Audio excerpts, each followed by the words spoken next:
میرے بھائیوں اور دوستوں اور بزرگوں،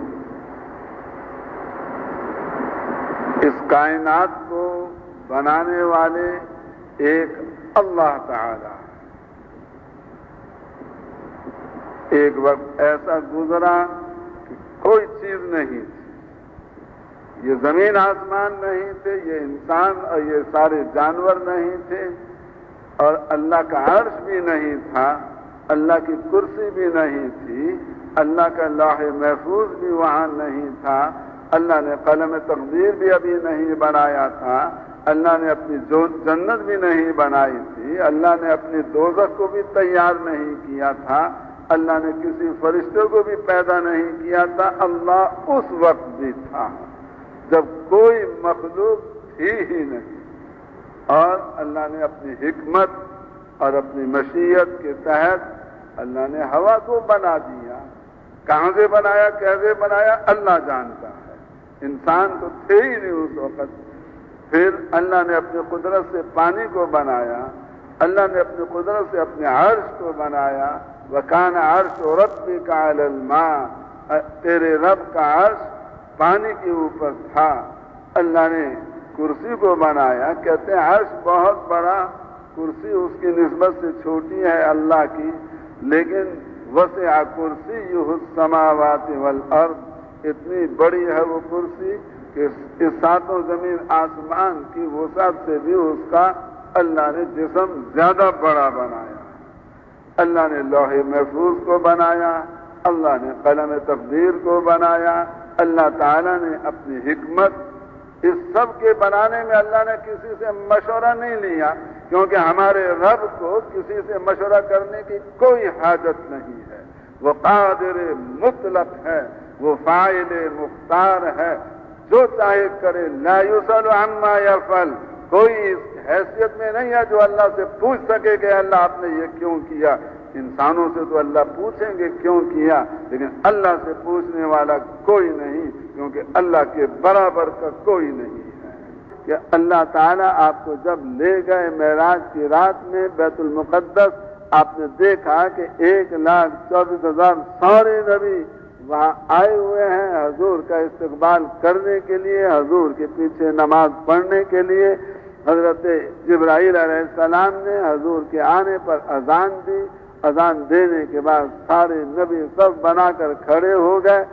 اب امام کی جگہ خالی تھی، حضرت جبرائیل علیہ السلام نے عرض کیا، یا رسول اللہ اس جگہ آپ تشریف لائیں، آپ کے علاوہ کوئی اس جگہ کے لائق نہیں ہے۔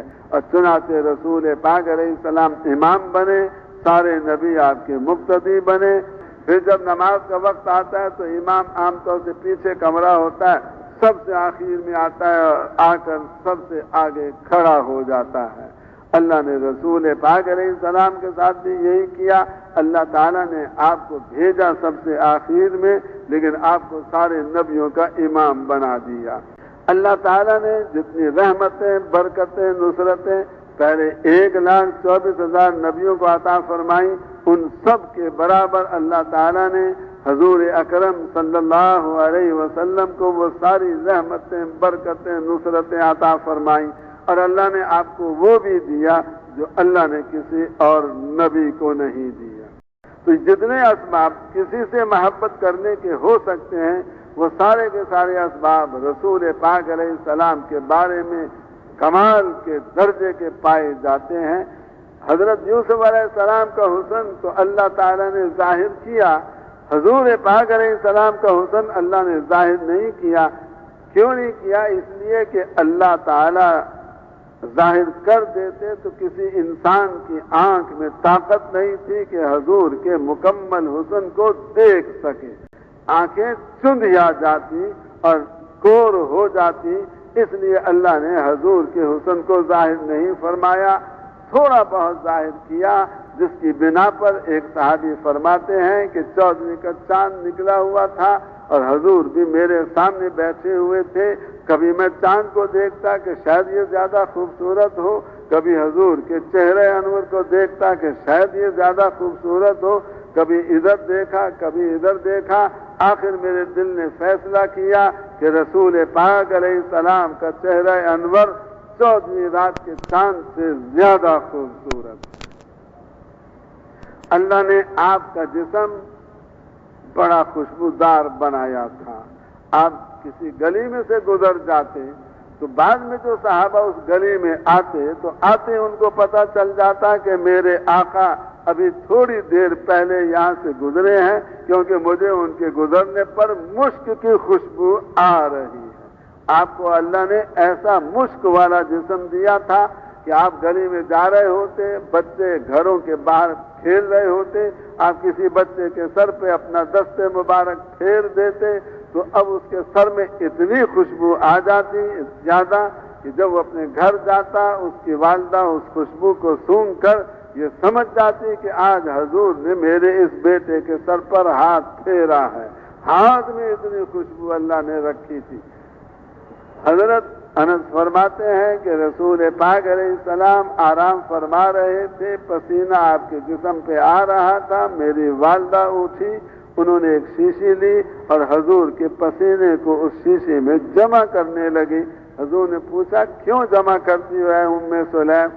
عرض کیا یا رسول اللہ میرے پاس اصلی مشک ہے لیکن اصلی مشک میں خوشبو کم ہے، آپ کے پسینے میں اصلی مشک سے بھی زیادہ خوشبو ہے، اس لیے میں یہ جمع کر رہی ہوں کہ اپنی خوشبو میں ملاؤں تاکہ اس کی خوشبو 2 گنا زیادہ ہو جائے۔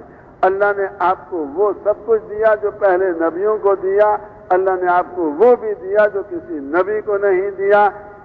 تو رسول پاک علیہ السلام کو اللہ تعالیٰ نے حسن و جمال بھی اعلیٰ درجے کا دیا، آپ کے کمالات بھی اعلیٰ درجے کے، آپ کے ہماری امت پر آپ کے احسانات بھی اعلیٰ درجے کے۔ اب اللہ تعالیٰ نے یہ بات بتائی کہ دیکھو اب رسول پاک علیہ السلام کے بعد اور کوئی نبی نہیں آئے گا، نبیوں والا کام اب آپ کی امت کرے گی۔ اللہ کی عجب شان، پہلے زمانے کے نبیوں کا علاقہ تھوڑا ہوتا، زمانہ مختصر ہوتا، ان کی عمر بڑی لمبی ہوتی۔ چنانچہ آدم علیہ السلام کی عمر 1000 سال سے بھی زیادہ تھی، کیونکہ آدم علیہ السلام نے 1000 پیدل حج کیے ہیں مکہ مکرمہ کے ہندوستان سری لنکا سے چل کر۔ 1000 تو حج کیے، باقی پہلے اور بعد کی عمر معلوم نہیں کتنی ہوگی۔ حضرت نوح علیہ السلام کی عمر 950 سال تو ان کے تبلیغ فرمانے کے ہیں، لیکن پہلے کی عمر کتنی بعد میں عمر کتنی وہ ملائیں تو 1100-1200 سال آپ کی عمر بنتی ہے۔ اور حضرت ابراہیم علیہ السلام کی عمر 175 سال بتائی جاتی ہے۔ اب ان سب حضرات کی عمریں زیادہ، علاقہ تھوڑا، زمانہ مختصر، اللہ اگلا نبی بھیج دیا کرتے۔ رسول پاک علیہ السلام کو علاقہ اللہ نے دیا ساری دنیا کا، اور آپ کو اللہ تعالیٰ نے زمانہ دیا قیامت کے دن تک کا۔ عمر مبارک آپ کی کتنی بنائی اللہ نے؟ کتنے سال بھائی؟ 63 سال، 40 سال اس دعوت کے کام کے شروع کرنے سے پہلے کے محنت کرنے کا زمانہ آپ کا کل 23 سال بنا۔ اس وجہ سے اللہ تعالیٰ نے کسی نبی کی امت کو نبی کے کام میں شریک نہیں فرمایا۔ ایک آپ کی امت کو اللہ نے اس نبی کی محنت میں شریک فرما دیا، اور رسول پاک علیہ الصلوۃ والسلام تمام کے تمام صحابہ کرام کو اپنی زندگی میں اپنی محنت میں شریک فرما کر گئے۔ سب کو اپنی محنت میں چلایا، اپنی محنت میں لگایا۔ مرد بھی دعوت دیتے تھے، عورتیں بھی دعوت دیتی تھیں، بچے بھی دعوت دیتے تھے۔ یہ سارے کے سارے پہلے دن سے رسول پاک علیہ السلام کی محنت میں برابر کے شریک ہوئے۔ تو اللہ تعالیٰ نے پھر رسول پاک علیہ السلام کی اس امت کو یوں نوازا کہ یوں فرمایا اللہ تعالیٰ نے، جیسے میں نبیوں کی دعائیں قبول کرتا رہا ایسے ہی میں آپ کی امت کی بھی دعائیں قبول کروں گا۔ اور اللہ تعالیٰ نے یہ فیصلہ کیا کہ کل قیامت کے دن امتوں کو اور نور ملے گا اور نبیوں کو اعلیٰ قسم کا اور نور ملے گا۔ حضور کی اس امت کو اللہ تعالیٰ دوسری امتوں والا نور نہیں دیں گے، حضور کی اس امت کو اللہ تعالیٰ کن کا نور دیں گے بھائی؟ نبیوں والا نور اللہ تعالیٰ اس امت کو کل قیامت کے دن عطا فرمائیں گے۔ تو اب رسول پاک علیہ السلام کی 23 سالہ محنت کا نتیجہ یہ نکلا، 1,24,000 صحابہ حضور کی محنت والے، حضور کی نیابت پہ چلنے والے، حضور کے کام کو کرنے والے تیار ہو گئے۔ اب حج میں جب تشریف لائے تو حضرت ابراہیم علیہ السلام آئے تو وہ اکیلے تھے، ان کے ساتھ ان کے بیٹے تھے، لیکن جب رسول پاک علیہ السلام اپنی محنت کو مکمل فرما کر انتقال سے 3 مہینے پہلے حج پر آئے تو آپ کے ساتھ آپ کی بیٹیاں بھی تھیں، آپ کے نواسے بھی تھے، آپ کی نواسیاں بھی تھیں، آپ کی خالائیں غزائی وہ بھی تھی، آپ کی والدہ محترمہ بھی آپ کے ساتھ نہیں تھی، لیکن دائی حلیمہ آپ کے ساتھ حج کے سفر میں بتائی جاتی ہیں۔ اور پھر رسول پاک علیہ السلام کے چچا بھی آپ کے ساتھ تھے۔ اللہ کے دربار میں عرفات کے میدان میں جب آپ اللہ کے سامنے حاضر ہوئے تو عرض کیا ہے باری تعالیٰ، میں نے 23 سال محنت کیا جس میں 1,24,000 یہ سب کے سب تیار ہوئے ہیں، ان سب کی گردنیں حضرت اسماعیل علیہ السلام کی طرح تیرے حکم پر کٹنے کے لیے تیار ہیں۔ اور رسول پاک علیہ السلام نے اللہ کو پیش کیا 23 سال کی کمائی کا نتیجہ، اور عرفات سے مزدلفے میں گئے، مزدلفے سے آپ تشریف لے گئے مینا میں ہفتہ اتوار پیر 3 دن رہے، اور اس 3 دنوں میں آپ نے ایک بیان فرمایا جس میں اللہ نے آپ کا معجزہ ظاہر فرمایا۔ وہ معجزہ کیا ظاہر فرمایا؟ اللہ تعالیٰ نے آپ کی آواز کو 1,24,000 تمام صحابہ کے کانوں تک پہنچا دیا۔ صحابہ فرماتے ہیں فتحت اسماعنا، ہمارے کانوں کی سننے کی طاقت کو بڑھا دیا گیا۔ نزدیک والا جیسے حضور کی آواز کو سن رہا تھا، سب سے آخری صحابی بھی اسی طرح سے حضور کی آواز کو سن رہا تھا۔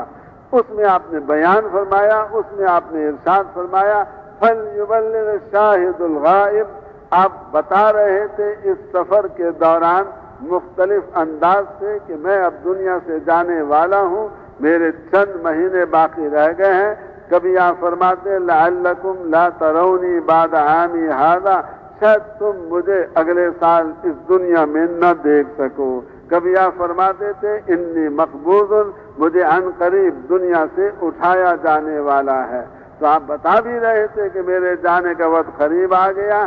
آپ نے کیا فرمایا کہ دیکھو تم 1,24,000 صحابہ میرے سامنے موجود ہو، میں نے سارا دین اللہ کا تمہارے تک پہنچا دیا، باقی ساری دنیا کے انسان یہ سارے کے سارے یہاں سے غیر حاضر ہیں، تو جو موجود ہیں ان کے ذمے لگاتا ہوں کہ جو غیر موجود ہیں ان تک جا کر پہنچائیں میرے اس سارے دین کو۔ تو رسول پاک علیہ السلام نے عالمی ذمہ داری اپنی اجتماعی طور پر اس امت کو عطا فرمائی ہے۔ حج کے سفر میں 3 مہینے کے بعد رسول پاک علیہ السلام کا انتقال ہوا، جس کا یہ نتیجہ نکلا کہ صحابہ کرام جماعتیں بن کر چلے اللہ کے رستے میں دعوت دینے کے لیے، حضور کی نیابت والی ذمہ داری کو ادا کرنے کے لیے۔ اب جب یہ صحابہ کرام چلے، اللہ نے غیبی نصرتوں کے دروازے کھولے، اور پھر مصر سے پہلے والا علاقہ فلسطین اور اردن اور شام اور لبنان اور عراق اور کویت اور بحرین اور قطر، امارات، مسقط، یمن، اور جو ایران، آذربائیجان، خراسان، بلوچستان اور یہ سارا علاقہ ہے، یہ سارا کا سارا 11 سال میں اسلام کے اندر داخل ہو گیا۔ فلسطین سے افغانستان تک کے لاکھوں کافر مسلمان ہو کر اسلام میں آ گئے، اسلام کو سیکھ کر اس پہ چلنے والے بن گئے، بلکہ وہ بھی صحابہ کے ساتھ چل کر دین کی محنت میں اپنا سب کچھ لگانے والے بنے۔ پھر صحابہ کرام نے توجہ فرمائی مغرب کی طرف اور فلسطین سے چلے، مصر میں سن 22 ہجری میں پہنچے، یعنی حضور کے انتقال کے 12 سال کے بعد صحابہ مصر میں داخل ہوئے، وہاں سے لیبیا گئے، لیبیا سے تیونس گئے، تیونس سے الجزائر گئے، الجزائر سے مراکش پہنچے، یہ سارا سفر صحابہ کرام نے 6 سال میں کیا، اور اس سارے علاقے میں جو صدیوں کا کفر تھا وہ اللہ نے مٹا دیا، اور اللہ تعالیٰ نے ان تمام صحابہ کرام کی برکت سے ان تمام علاقوں اور ملکوں والوں کو اسلام میں داخل کر دیا، اور سن 28 ہجری میں صحابہ کرام کی جماعت چلی اور سمندر کو انہوں نے پار کیا، اور اسپین میں صحابہ کرام کے قدم مبارک پڑے، اور اسپین میں صحابہ کی قبریں، پرتگال میں صحابہ کی قبریں، اور فرانس کے جنوب میں صحابہ کی قبریں بتائی جاتی ہیں۔ تو میرے بھائیوں اور دوستوں اور بزرگوں، رسول پاک علیہ الصلوۃ والسلام جس محنت کو کر کے گئے، اس محنت پہ ساری امت کو لگا کر گئے۔ اب اس امت میں دکھ کی بات ہے کہ اس زمانے میں آ کر امت اپنے نبی کو بھی بھول گئی ہے، نبی کی سنتوں کو بھی بھول گئی ہے، اور نبی کی طرف سے جو ذمہ داری آئی ہے اس کو بھی بھول گئی ہیں۔ اور ہمارے نبی پاک علیہ السلام اپنی امت کو کبھی نہیں بھولتے تھے۔ آپ کا جب انتقال ہونے لگا، آپ نے کسی کو وصیت نہیں فرمائی، کسی رشتہ دار، بیوی کو، نواسے کو نہیں وصیت فرمائی، آپ نے ایک وصیت فرمائی، اپنی امت کو وصیت فرمائی، الصلاۃ وما ملکت ایمانکم، نماز کا خیال رکھنا، اپنے ماتحتوں کا خیال رکھنا، جس سے سب سے زیادہ محبت ہوتی ہے اسی کو آدمی وصیت کرتا ہے۔ تو آپ کی وصیت بھی اپنی امت کو، آپ نے ایک حدیث میں بتایا کہ میں اس دنیا سے جب چلا جاؤں گا تو ہر ہفتے میں میری امت کے اعمال میرے سامنے پیش کیے جائیں گے، میں اچھے اعمال دیکھوں گا تو خوش ہوتا رہوں گا، اور جب میں اپنی امت کے برے اعمال دیکھوں گا تو فرمایا استغفر لہم، میں ان کے لیے استغفار میں لگ جاؤں گا۔ اس وقت بھی رسول پاک علیہ السلام اپنی امت سے ہرگز غافل نہیں، آپ اپنی امت کے لیے استغفار میں لگے ہوئے ہیں، اور آپ کا استغفار جیسے اس دنیا کی زندگی میں امت کے لیے نفع مند تھا، اسی طرح سے اب عالم برزخ میں جہاں آپ ہیں، آپ کا اپنی امت کے لیے استغفار فرمانا یہ بھی امت کے لیے نفع مند ہے۔ اور کل قیامت کا دن آئے گا، سارے انسان نفسی نفسی پکاریں گے۔ ایک ہمارے نبی پاک علیہ السلام کے بارے میں آتا ہے کہ آپ نفسی نفسی نہیں پکاریں گے، آپ پکاریں گے امتی امتی امتی، آپ کو اپنی امت کا فکر ہوگا۔ قیامت کے دن اپنی امت کو آپ ہرگز نہیں بھولیں گے۔ حضرت انس فرماتے ہیں میں نے پوچھا یا رسول اللہ آپ کو ملنا ہو کل قیامت کے دن تو کہاں ملوں؟ فرمایا یا پلسرات پہ آ جانا، یا ترازو اعمال پہ آ جانا، یا حوض کوثر پہ آ جانا۔ اب کیوں کھڑے ہوں گے رسول پاک علیہ السلام پلسرات پر؟ اس لیے نہیں کھڑے ہوں گے کہ آپ کو گزرنے کے لیے راستہ نہیں مل رہا، آپ گزرنا چاہیں تو تمام انسانوں سے پہلے پل سرات سے گزر سکتے ہیں۔